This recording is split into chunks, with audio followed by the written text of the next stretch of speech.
he was targeting certain people like Michael Bradley and Clint Dempsey, that, you know, might motivate them. It might not. I don't know. Maybe that was his purpose. Maybe it wasn't. I'm not sure. But I do defer to his judgment, though. I think that's a good point that you raise. I mean, obviously it doesn't have to be one or the other, but do you see this more as a statement being made for the player's benefit and not just Jurgen being honest? Do you think it's more of a pointed attempt to put that in their minds and shake it up rather than just saying what he believes? Yeah, I think so. I think he wants. I think he sees someone like Josie Altidore possibly giving up on Europe after this season in Sunderland, and he says, "Look, you just got to stick it out. You got to believe in yourself. You got to push yourself and get into Champions League the best way you can." He sees Tim Howard stagnating at Everton and says, "Try and get yourself to a bigger club." He's going to see maybe if the United States comes out of this World Cup and does pretty well, maybe makes the quarters or something. Maybe some Americans garner interest for those first couple of months in that transfer window that happens after the World Cup, and he wants to instill in that belief today that you can play in Champions League. You have the quality to play in Champions League. You just need to believe. You need to be able to kick somebody out. That's a national team player that also played in the quarterfinal team in the World Cup. That's the kind of belief that you need to have, and I have that belief in you. You need to have that belief in yourself. Yeah, and I think there's something. I mean, there aren't that many American players who are playing in the Champions League, and that is. I think I don't know that there's a lot of argument that what you see in the Champions League is the best soccer that exists on the planet. I mean, it's it's the best team play. You're going up against the best organized, best drilled, best coached, most talented teams. If you can do well against those defenses or against those attackers or in goal against those teams, you have literally nothing left to prove. And it is a shame that there are very few Americans who are getting that opportunity. Altidore at Sunderland, it's going to be a minor miracle. I mean, Sunderland's been looking a little bit better lately, but they're still do very well to not end up in the championship. They've got no shot at winding up in Europe. And I think maybe this is me just reading into it a little bit, but there is a big payday in the Premier League and there's a big payday in MLS, but outside of a few teams in the Premier League, there's not a lot of great passing, really defensively, tactically savvy teams in the Premier League for somebody to slot into. I mean, you've got a couple teams that are really good, but there's not spaces for Americans in those, and I wonder if Roma, I really liked the way Roma played. I mean, it's not always the most exciting game, but it's really tactically savvy. It's a very smart pressing game, really good counterattacking game, and I wonder if teams like that are not as high profile in the international landscape as teams that you see in the Premier League.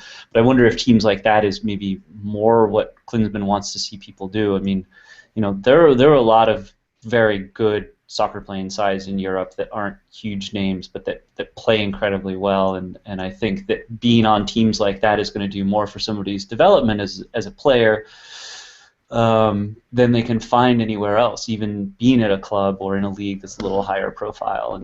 And I take his point, and I think it's a really interesting thing to think about when you're weighing like being on television and getting a lot of money and growing your craft and building yourself as a player, which I'm an abject player, so I have no deep knowledge of what that looks like, but you would imagine that spending time on a really savvy footballing side, like you see in kind of the middle tier in Spain, and like you see in Italy, and like you see to a large degree in the Bundesliga and in some of the French teams, not so much anymore.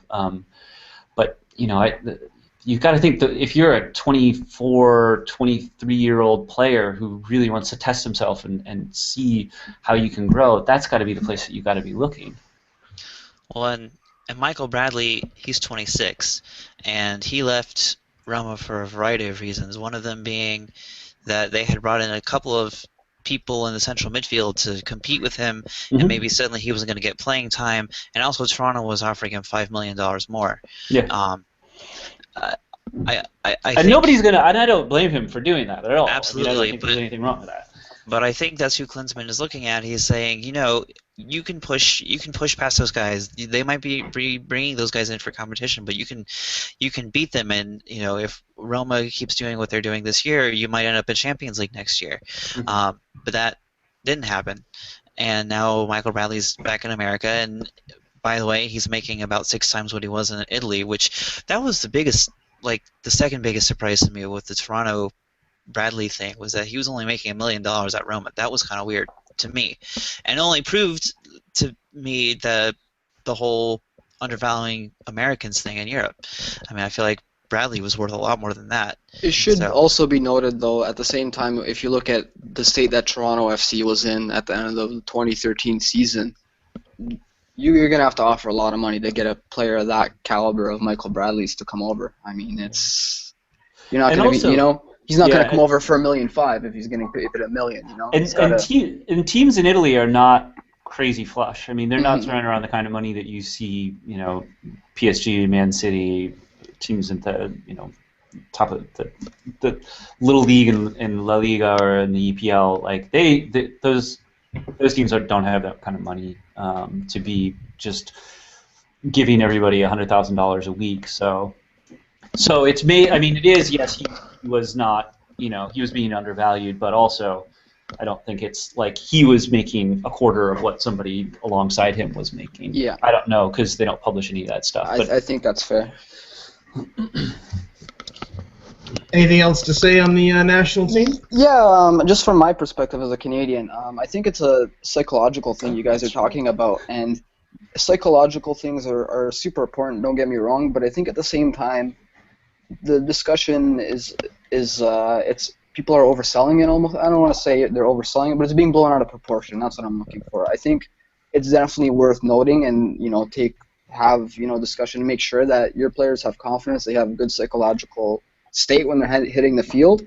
But at the same time, you don't have to overthink it, because overthinking it can lead to the opposite thing of having great self-belief. So I think the conversation just needs to be short and good around it, but don't overthink it, guys. We want to see you do well too, I also think that it's just a strong and kind of current theme in American sports media. There's been so much talk about the Seahawks and the attitude and Pete Carroll and what he brought to that team and how much that contributed. Not to undersell those guys or their talent. Obviously, they're a very talented team, and I'm not sure how much of that translates to MLS, but I think that it's just a theme that the sports media is really harping on in America right now. And since we're talking about the American team, we've got this example so recently that I agree. I think that it might be a bigger story than we're making it. The issue is that every World Cup team has players that are playing at the club level. They're not a club team. They don't practice year in and year out in the same facilities and build that chemistry. But every country in the world has to deal with that challenge. So why is it different for us to, have to feel that way? Yeah, that's the way I feel. Don't ignore it, but consider it, but don't overthink it at the same time. I think that's a fair way to put it. I think what you're saying is right. Is the chemistry. Getting the chemistry together is very important, because you do have a lot of players who are outside of, different teams playing together, but just a matter of getting it together. And yeah, like I said, we want you guys to do well, because MLS, it's good for MLS at the end of the day. So. Oh, I know that's so sweet.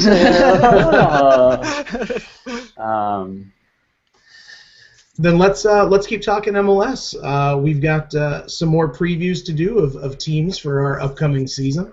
Hey, speaking of a team with maybe not the most amazing talent, but a very well-coached team, I've got my Portland preview, which I'm going to try to keep short. So is everybody nestled in? You ready for this? Got my hot cocoa. Yeah, good. No, so I mean, obviously last year was a really good year for Portland. It was a good building year, because honestly the team and the facilities, the facilities were largely ready, but the coaching staff and a lot of stuff around the team in 2011 and 2012 were so poorly constructed that really last year was like a building year rather than a rebuilding year. But it was a very successful building year, and there's a lot of energy and enthusiasm around the club, a lot of extremely high expectations that people have because they finished first in the West. And looking forward to this year, they do have a stronger team than they had last year, without a doubt. But for a couple reasons that I'm going to go into, I don't think that they're going to do that much better than they did last year. They may even do worse. And I think that 54 points is not going to be top of the West come, end of October, beginning of November this year. I do expect them to do kind of around the same thing that they did last year. I mean, in terms of, probably not losing a lot of games, probably drawing a fair number of games. But to look at last year really quickly, Portland had a couple catastrophic injuries in their back line. So they started out with this guy, Mikel Silvestre, who's an older EPL pro, and a guy, David Horst, who was a younger but very talented player. And both of them went down with season-ending injuries pretty early on. So the whole plan of like building out of the back and being this really ball-controlling, possession-oriented team kind of fell apart pretty quickly. So what we wound up with was Portland either drawing games somewhat fortuitously. I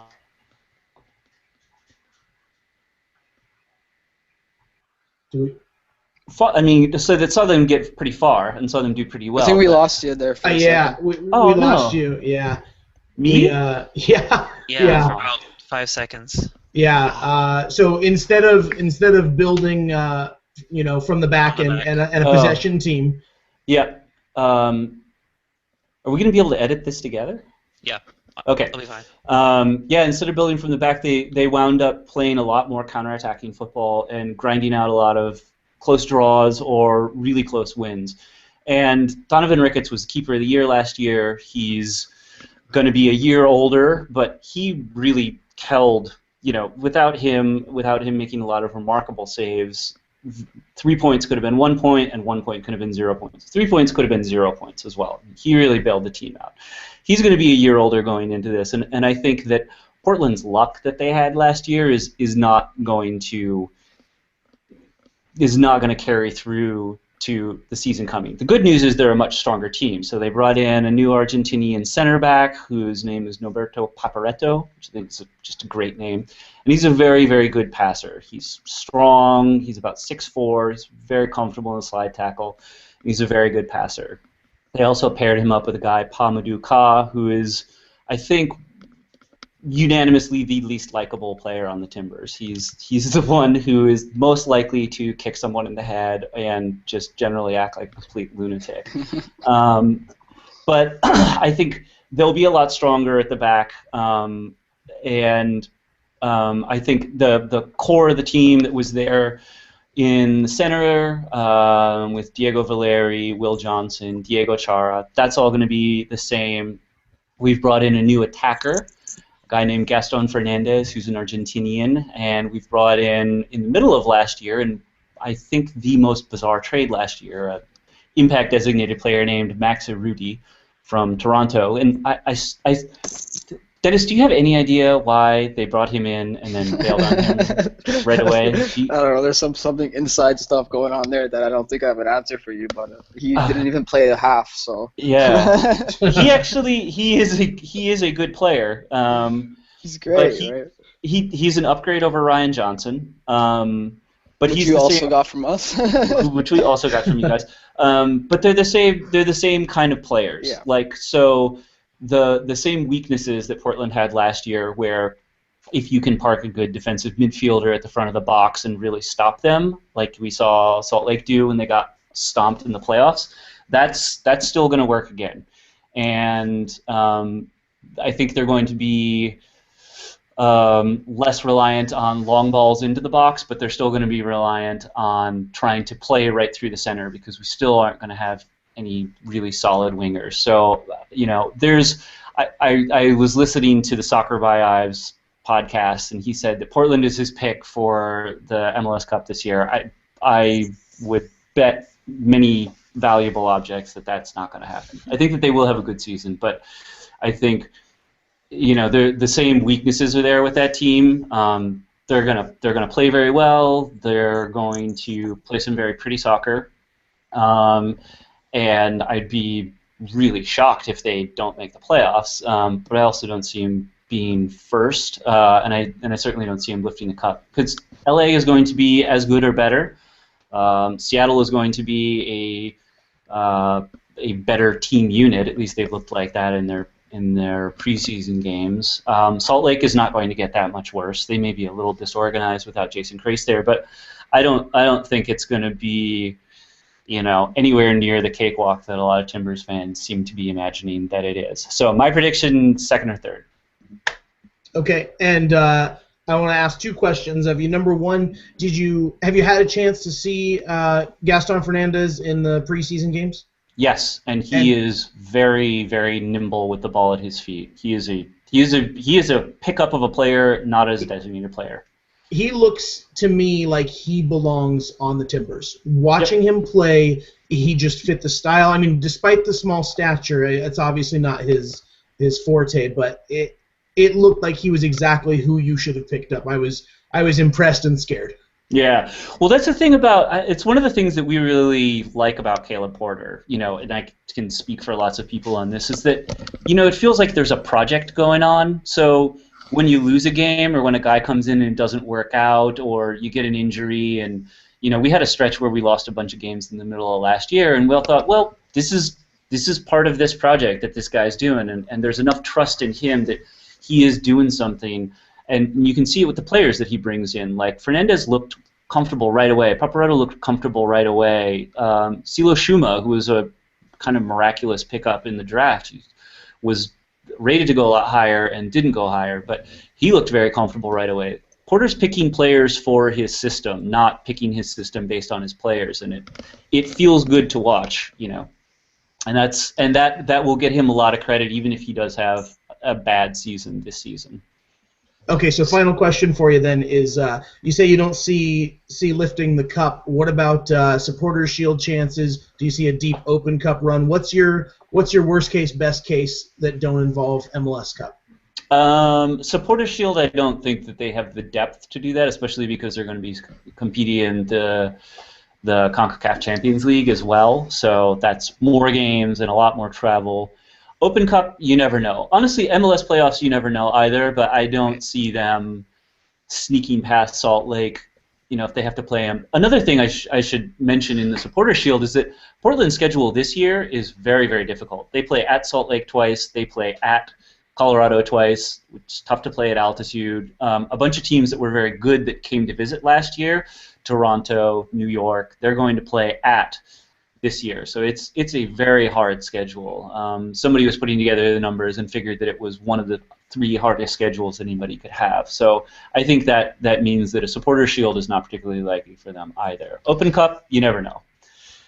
Now, when I look at Portland, there was a thread recently on RMLS about historical moments, and at one point I tried to get into an argument with Matt Doyle about who early 90s DC reminded me of, and what I said was the early 90s DC reminded me most modern team was last year's Portland Timbers, and I think this year's Portland Timbers might even prove me more correct. Y'all have got your bunch of South Americans in Diego Valeri. Valeri's like your Echeverry, and maybe Urruti will be like your Jaime Moreno, and now you've got Gaston Fernandez. And you've got a bunch of really solid players, none of whom are really standout stars, but a lot of them who could or should be playing on their national teams, like